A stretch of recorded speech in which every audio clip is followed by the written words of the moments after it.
I thought my life was perfect until the phone rang. A pawnshop owner whispered my name like it was a crime. "Your jewelry is here," he said, "but you're not the only one." My chest tightened. That necklace was my mother's last gift, the one I swore I'd protect. I rushed home, heart racing, only to find my husband's safe unlocked. Inside, a contract, signed in my name, authorizing a loan I never took. My hands shook as I realized this wasn't just theft, it was betrayal, and I was already the scapegoat. I always thought my life was the kind people envied. A comfortable home in a quiet suburb, a successful husband, family dinners that looked perfect on the outside. Friends would scroll through my photos online and message me things like, "You're living the dream." And for years, I believed I was. I crafted that dream carefully. Pictures of vacations, candlelit dinners, me smiling with my husband David, and the occasional snapshot with my mother-in-law Evelyn, who the world thought adored me.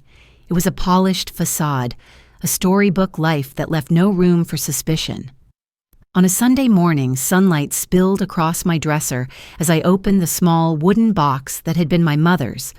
Inside lay the jewelry she left me, the one inheritance that meant more than any amount of money.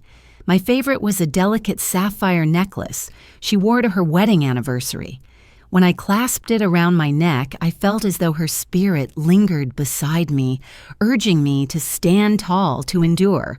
That jewelry was my anchor, the last tangible thread tying me to unconditional love. But as my fingers traced the lid of the box, I noticed something strange. A thin scratch, jagged and out of place. I froze. It hadn't been there before. I checked the lock. It was intact, yet the hinge seemed looser. For a moment, I brushed it off. Maybe I had mishandled it. Maybe I was just being paranoid. But a shadow of unease lodged itself in my chest. Later that week, while sipping coffee and scrolling through comments on my latest post, David and I laughing at a winery, my phone rang. The voice on the other end was low, hesitant, almost trembling. "Is this Mrs. Miller? This is Carter from Silver Oaks Pawn. I think you should come in. I have something that belongs to you." I frowned, confused. There must be a mistake. I don't pawn my things. His silence stretched before he answered, "Your jewelry is here." But that's not even the secret. A cold shiver ran down my spine. I grabbed my keys and drove. The pawn shop smelled of dust and regret. Carter, a man in his 50s with weary eyes, slid a velvet tray across the counter. My breath caught. My mother's sapphire necklace lay among other familiar pieces, bracelets, rings, all from my box. "This can't be possible," I whispered, my voice shaking. He leaned closer. "Mrs. Miller, your husband's brother, Mark, has been bringing in valuables like these. And yours isn't the only collection. Several women have been coming here, asking the same questions." The room spun. My jewelry wasn't just stolen, it was part of something bigger. I gripped the counter for balance, my nails biting into the wood. My husband's brother, Mark. Of course, he'd always been the reckless one, always one scheme away from disaster. But David swore he had changed. That family meant everything to him now.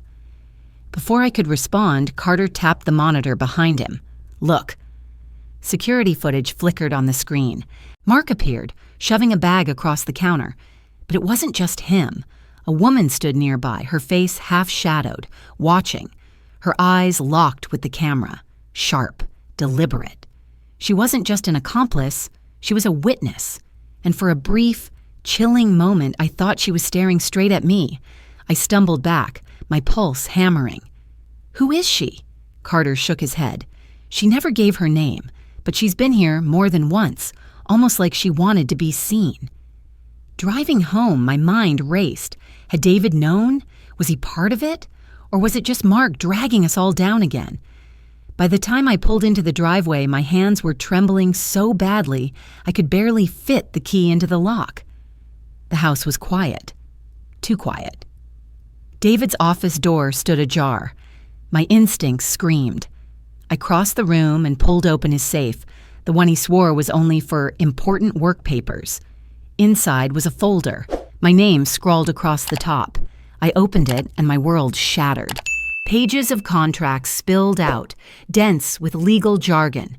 And there it was, my signature, neat and precise at the bottom of each page. Loan authorizations, transfer agreements, documents I had never seen, never signed. My handwriting, perfectly forged. My knees buckled. I sank to the floor, papers scattered around me like broken glass. Every perfect dinner, every smile for the camera, every carefully staged photo on social media, it all crumbled into a cruel joke. I wasn't living the dream, I was living a lie. And now I was beginning to understand I wasn't just betrayed, I was being set up. The next morning, I sat at the breakfast table, staring into my coffee as if the swirling liquid might explain how my life had unraveled overnight. David walked in, humming, kissing my cheek as though nothing was wrong. He poured himself orange juice, asked about my plans for the day, and didn't notice the tremor in my hands. I forced a smile, nodding at all the right places, letting my voice come out soft and compliant. I became the perfect wife he thought he had, docile, trusting, blind. Inside, however, I was calculating. I had seen the documents. I knew my jewelry was gone. But if I reacted now, if I demanded answers, I would only reveal my hand. So I played weak. I cooked dinner. I laughed at his jokes. I let him believe I was too naive to notice the cracks spreading beneath our lives. The irony was bitter. Everyone thought I was living in ignorance. But the truth was, I was only beginning to open my eyes. And though I felt powerless, a small ember of control sparked inside me. That ember nearly died when the knock came. 3 men in dark suits, badges flashing in the sunlight. "Mrs. Miller," one asked, his tone sharp. "We're with the FBI. We'd like to ask you a few questions." My stomach dropped. I led them into the living room, hands clasped tight to keep them from shaking. They laid out photos of wire transfers, documents with my signature, charts linking accounts to foreign banks. My breath caught as I recognized the forged handwriting. "I didn't sign these," I said, my voice trembling. One agent leaned forward, his eyes steady on mine. "These transactions move millions of dollars. Offshore accounts, shell companies, and your name is on every document. Either you knew or someone wanted you to take the fall." I shook my head desperately. "No, I swear, I didn't know." He glanced at his partner, then lowered his voice so only I could hear. "Your husband set you up." The words sliced through me. For a moment, all sound drained from the room. I saw David smile at breakfast, his casual affection, his lies wrapping me in a cocoon of false security. If what the agent said was true, then David wasn't just complacent. He was orchestrating my downfall. After they left, my knees buckled, and I collapsed against the door. I wanted to scream, but no sound came. I wanted to confront him, but rage alone wouldn't save me. So I stayed quiet, weak on the outside, but inside I sharpened my resolve. That night, David went out, claiming he had business. I waited until I heard the car pull away. Heart hammering, I slipped into the garage, searching his vehicle with trembling hands. At first, nothing. Just receipts, a crumpled jacket, the stale smell of cologne. But tucked beneath the spare tire, wrapped in black tape, I found a small USB drive.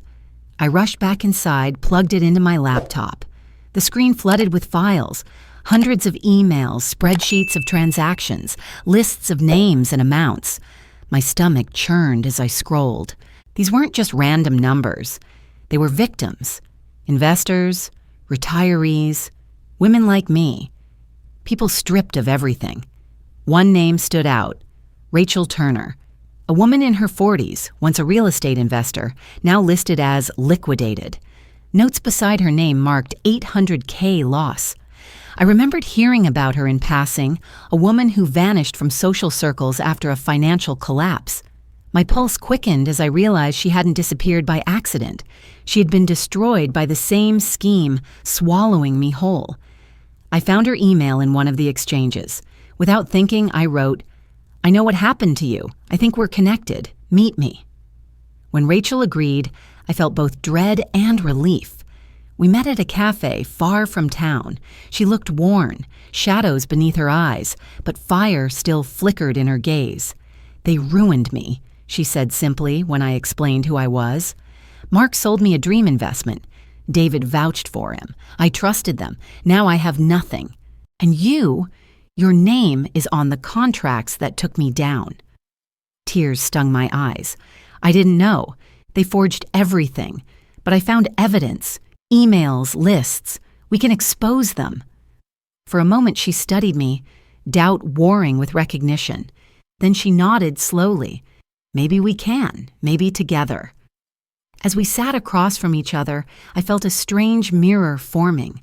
Two women, both deceived, both left for dead. But in that reflection, I didn't see weakness anymore. I saw potential. I saw survival. Rachel leaned closer, her voice low. "You should know, this doesn't stop with David or Mark. They're small players. There's someone bigger, someone pulling strings." My heart pounded. "Who?" She slid a folded newspaper across the table. A photo of a smiling politician filled the page, headlines praising his charity work. "He funds them," Rachel whispered. "He's the reason they keep getting away with it, the reason no one stops them." The cafe noise blurred into silence around me. A powerful man, respected, untouchable, now tied directly to my destruction. And in that instant, the ember inside me flared into fire. For days after meeting Rachel, I felt something I hadn't in weeks: hope. We exchanged files, cross-checked documents, and slowly pieced together the scope of the scam. Every detail sharpened the picture: the accounts, the forged signatures, the endless stream of money siphoned from victims into offshore havens. For the first time, I believed that maybe I could fight back. Maybe justice was within reach. But then the memories started shifting in my mind. It was like replaying a film with new subtitles. That vacation David had whisked me away on to celebrate us? The receipts I found showed he had scheduled meetings with investors at the same resort. The necklace he gave me on our anniversary? I discovered it had been purchased with funds from an account that drained another woman's savings. Every happy moment I had clung to was tainted, not with love, but with manipulation. I confronted Evelyn one evening as she prepared dinner, hoping for some sign of ignorance, some reassurance that at least she hadn't been part of it. Instead, she smirked, chopping onions with unnerving calm. "You think I don't know?" she said coolly. "Mark is my son. David is my son. She paused, her gaze cutting through me. "You're just a wallet with a pulse." Her words sliced deeper than any betrayal before. In that instant, I understood. She had always known. My marriage, my sacrifices, my devotion. They had all been fuel for their schemes, and she had silently watched, condoned, even encouraged it. I wanted to scream, to throw the knife from her hand across the room. Instead, I clenched my fists until my nails bit into my palms. The injustice was suffocating. My chest felt like it would split from the pressure of everything I had lost, everything stolen from me. That night, I logged into my bank account, desperate for some sign of control. But the screen froze, then flashed red. Access denied. I tried again and again. Finally, the message was clear. Account frozen by federal investigation. My heart sank. The money I had saved, the one lifeline I thought remained, was gone. I was trapped, stripped of power. News traveled fast. Within a week, whispers spread through our neighborhood. A prominent investor filed a lawsuit accusing Mark, David, and their associates of fraud. Reporters camped near the driveway. Cameras clicked as Evelyn swept past them with forced dignity, while David insisted the truth would come out soon. For me, the truth was already too clear. And yet, when I went to the FBI, eager to present the USB evidence, they eyed me not as a whistleblower, but as a suspect. "You expect us to believe," one agent said, his tone edged with skepticism, "that your name appears on dozens of contracts, your jewelry was liquidated, and your accounts hold the proceeds, yet you had no idea?" I was set up. I insisted. Check the handwriting. Look at the patterns. I never signed. He cut me off. Forgery is easy to claim, harder to prove. The air grew heavy. My desperation twisted into fear. I was no longer just a victim. I was becoming the perfect scapegoat. At home, I paced the living room, watching reporters swarm outside the window. David brushed past me, phone pressed to his ear, muttering about lawyers. When I demanded an explanation, he snapped, "Don't make this harder than it already is. Just keep quiet. You'll thank me later." It hit me like a physical blow. He didn't even deny it. He just expected silence, obedience. I wanted to believe Rachel and I could turn this around, but each step forward dragged me 2 steps back. She texted me updates, encouraging words, but even her determination couldn't shield me from the legal storm building over my head. Then came the worst blow. A letter arrived from Child Protective Services.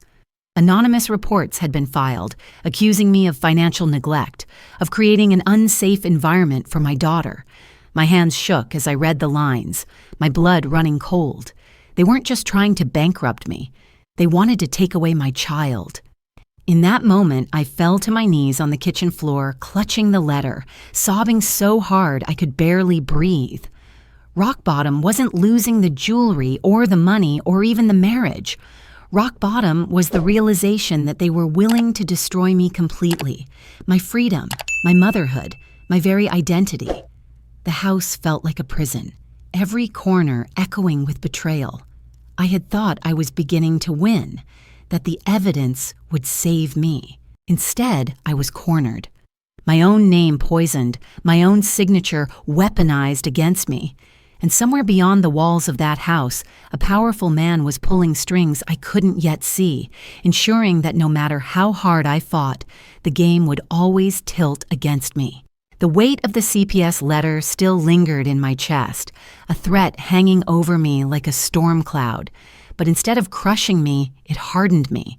If they wanted to erase me, I would become someone they couldn't erase. If they wanted to use me as their scapegoat, I would make myself their undoing. The first step was betrayal, at least the illusion of it. I met Rachel in a quiet parking lot, her face etched with worry. "Why haven't you called? Why aren't you fighting harder?" she demanded. I lowered my eyes, forcing tears to well. "Because David promised he could make this go away if I stopped talking to you." Her expression faltered, pain flooding her features. "You can't mean that." "I'm sorry," I whispered, letting the lie hang heavy in the air. I walked away, leaving her staring after me, broken. But deep inside, I carried a flicker of guilt. I hadn't abandoned her. I was protecting her. I needed David and Mark to believe I had turned. It was the only way to slip into their circle and pull them apart from within. Not long after, I returned to the pawn shop, drawn back by Carter, the owner whose whisper had first shattered my illusion. He looked at me differently this time, as if he had been waiting for me to ask the right question. "I know what you're thinking," he said, locking the front door. "Why am I helping you? Truth is, I wasn't always on this side of the counter." My brow furrowed. "What do you mean?" He leaned against the counter, voice low. "I used to run cons like Mark. I conned investors, laundered cash, lived off other people's pain. Then I lost everything. My wife left. My daughter won't speak to me. That's when I quit. This shop is my penance." His eyes met mine, sharp and unwavering. "But you still have a chance. You're smarter than they think. Smarter than I was. If you want to take them down, I'll show you how." In that moment, I realized I wasn't alone. He wasn't just a witness. He was a mentor. And though his past was dark, he was offering me the one thing I needed most: guidance. We worked in secret. He showed me how to set traps, how to leave digital breadcrumbs that would draw David and Mark into exposing themselves. Every smile I gave David at home, every soft nod of obedience was calculated. The audience of my life thought I was broken, but behind the curtain, I was sharpening my blade. One night, Carter handed me a folder. This is it. Proof they're planning something bigger, a fake children's charity. I flipped through the documents, bile rising in my throat. A fund for orphaned kids overseas, except the donations would never reach them. It was another scam, one designed to appeal to the purest kind of generosity. I stared at the evidence, rage simmering until it nearly consumed me. They weren't just thieves, they were predators. And now I had what I needed to bring them down. The next step was destruction, carefully staged. I convinced David that I wanted to help. I told him I was ready to sign to be a team. My performance was flawless. He didn't even question it. Mark beamed at me like I had finally woken up to my role in their empire. They handed me a contract and I pretended to hesitate before sliding it back. "Why don't you sign first?" Mark smirked, eager to assert his authority. He didn't notice the hidden recorder in my purse, didn't know the FBI was already watching through a feed Carter had arranged. His pen scratched across the page, his signature sealing not just the contract, but his own downfall. Days later, the dominoes began to fall.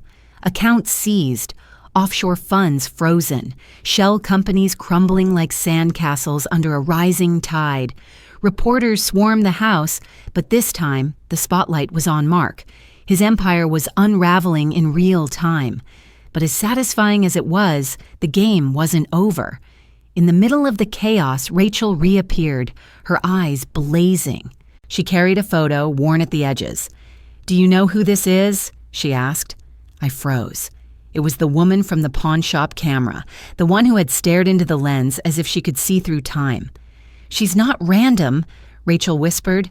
"She's his ex-wife, Mark's first victim." The revelation hit me like a thunderclap. The mysterious figure who haunted the edges of my investigation wasn't an enemy, but a ghost from Mark's past, a woman he had destroyed long before me. Her silence, her watchful gaze, was not complicity but warning. For a moment, I felt victory bloom. Mark was exposed, David teetered, Evelyn's mask was cracking. But even as the system toppled, an unease crept into my bones. Because behind the noise the politician Rachel had shown me still stood untouched, untouchable. The man funding it all hadn't flinched. If anything, he was watching us, waiting for the right moment to strike back. I realized then that what I had destroyed was only the surface. The real power lay deeper, and my fight was far from over. For a brief, fleeting moment, I thought I had won.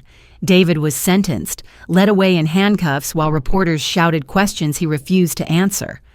Mark's face plastered every news station, labeled a fugitive. Evelyn disappeared behind closed curtains, her voice absent from the gossip she once thrived on. Their empire was dust, their power reduced to rubble. I should have felt liberated. I should have felt free. Instead, the victory tasted bitter. The same media that once painted me as the picture of grace now turned its cameras on me with suspicion. Headlines screamed, "Wife or accomplice?" and "Did Sarah Miller know all along?" My face stared back at me from tabloids at the grocery store, my smile twisted into something sinister by their captions. They dissected my social media posts, pulling out photos of me at dinners, at vacations, using them as evidence that I had lived lavishly off stolen funds. I tried to protest. I went on record, spoke to journalists, insisted I had been betrayed, but sound bites twisted my words. "She claims she's innocent," one anchor said, raising a brow, but her signature was on every document. The audience nodded along, their judgment falling heavy on me like a sentence. I walked into a coffee shop one afternoon, desperate for normalcy, only to hear whispers behind me. "That's her.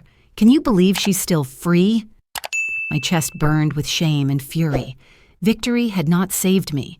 It had painted a new target on my back. The cruelest wound came from my daughter. She came home from school one day, her eyes red and swollen. "They called me a thief's kid," she sobbed, collapsing into my arms. My hands trembled as I held her, rage boiling inside me. It wasn't just me paying the price anymore. It was her innocence, her safety. I stared at the ceiling that night, sleepless, wondering if I had made everything worse. I had destroyed David and Mark, but in the process, I had exposed us both to something larger, something far more dangerous. And then, the truth revealed itself. It began with whispers, hints dropped in quiet conversations. A friend of Rachel's sent me an email. "Be careful, he's circling you now." Attached was a photo of the politician whose face I had seen in Rachel's file. The smiling man praised for his charity work, shaking hands with world leaders. His gaze in the photo seemed colder now, sharper, as though he was already measuring my worth as prey. It became clear soon enough, he was the puppet master, the real enemy, the one who had bankrolled Mark and David, who had greased the wheels of their fraud and kept them untouchable. And now, with his pawns falling apart, he needed a scapegoat to protect the empire that still thrived beneath the surface. That scapegoat was me. News coverage shifted suddenly, almost too perfectly. Investigations that had once chased Mark now pivoted back to me. Pundits on late-night panels speculated whether I had orchestrated everything. "What if?" one asked with a smirk. "She's the brains, and the men were just her front." The narrative spread like wildfire, and no matter how loudly I denied it, my voice was drowned out. I turned to Carter, desperate for reassurance. He had been my ally, my mentor. But when I asked him to stand with me, to vouch for what he knew, his eyes darted away. "Sarah, you don't understand who you're up against," he murmured. "I can't afford to take that risk." My heart clenched. Even he, who had once sworn to help me finish this fight, had folded, choosing survival over truth. The betrayal stung sharper than Evelyn's insults, sharper than David's lies. Because Carter's silence wasn't just abandonment, it was confirmation. The system was larger than either of us, and he knew it. That night, I sat alone at the kitchen table, the house silent except for the hum of the refrigerator. I sifted through the documents again, searching for something I hadn't seen, something that could still save me. The clock ticked, each second louder than the last. Then my phone buzzed. It was a text. No name, just a blocked number. 4 words glowing on the screen like a death sentence. "Next, they'll erase you." My throat went dry. The walls of the house felt closer, pressing in on me. My victory had crumbled into ashes, and now I understood the truth. I wasn't just fighting for redemption anymore. I was fighting for survival. The warning text haunted me for nights, its 4 words etched into my mind like a prophecy. I knew they were coming for me, if not through the courts, then through the shadows. I could feel the invisible grip of the system tightening around my life, but fear had lost its power. They wanted me silent, erased, forgotten. Instead, I would do the unthinkable. I would speak louder than they ever imagined. I spent days preparing. Carter's old lessons about leaving digital trails became my weapons. Rachel helped gather files from the USB, every fraudulent contract, every offshore account tied to the politicians' charities. The pile of evidence was staggering, damning enough to shake the foundation of his carefully crafted empire. But if I gave it quietly to the FBI, it would vanish, buried. If I sold it to a journalist, the story could be twisted. No, I needed the world to see it raw, unfiltered, undeniable. So I set up my camera. At midnight, I went live. No scripts, no edits, just the truth pouring out of me like fire. I held up documents, reading out dates, accounts, amounts. I showed my mother's jewelry receipts, the signatures forged in my name, the trail that led from my destroyed marriage straight to the politician's mansion. My voice shook, but not from fear, from release. Viewers multiplied by the thousands, then hundreds of thousands. Comments scrolled across the screen. Voices of strangers turned allies. "We believe you." Expose them. You're not alone. The world shifted before my eyes.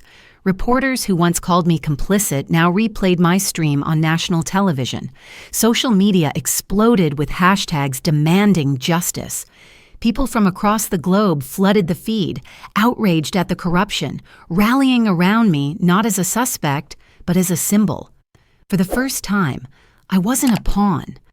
I was the storyteller, the witness, the survivor. But the choice came with sacrifice.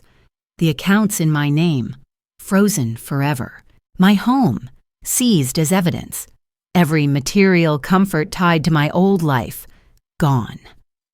I walked away with nothing but my daughter's hand in mine, starting over from zero. Yet somehow I felt lighter, clean, free from the weight of lies. Still, as the stream ended and the numbers lingered on the screen, I couldn't shake the chill creeping up my spine. The text had been right. I had broken their game, but I knew the system itself still watched, waiting, calculating its next move. But the system is still watching, I whispered to myself, shutting the laptop. In the weeks that followed, my life transformed again. I rented a small office, furnished with nothing but secondhand chairs and a flickering lamp. It was here that I founded my nonprofit, an organization for women betrayed by financial schemes, a refuge for those silenced as I once was. Rachel joined me, her expertise invaluable, her resilience unbreakable. Survivors began to arrive, sharing stories that mirrored my own, and together we built something stronger than revenge. We built renewal. I was no longer Sarah the wife, Sarah the victim, or Sarah the scapegoat. I had become Sarah the fighter, Sarah the builder, Sarah the voice that could not be erased. Journalists came, not to condemn me, but to document my story. Legal scholars dissected my live stream as a case study on how corruption unravels when light is forced upon it. Universities invited me to speak, and I stood before crowds of students who saw in me not shame, but resilience. My scars had become my testimony, and yet I never forgot the price. Night still brought shadows, whispers of what had been taken, but instead of breaking me, those memories carved me into something unshakable. On the anniversary of my live stream, I set up the camera again. The room was quiet, my daughter asleep down the hall. I stared into the lens, not as a victim, not as a pawn, but as a woman who had walked through betrayal, fire, and ruin, and had emerged unburned. They thought I was weak, I said softly, my reflection steady on the screen. But weakness was just my cover. The light of the camera blinked, recording every word, carrying them into the world. And this time, I knew. My voice would never be silenced again.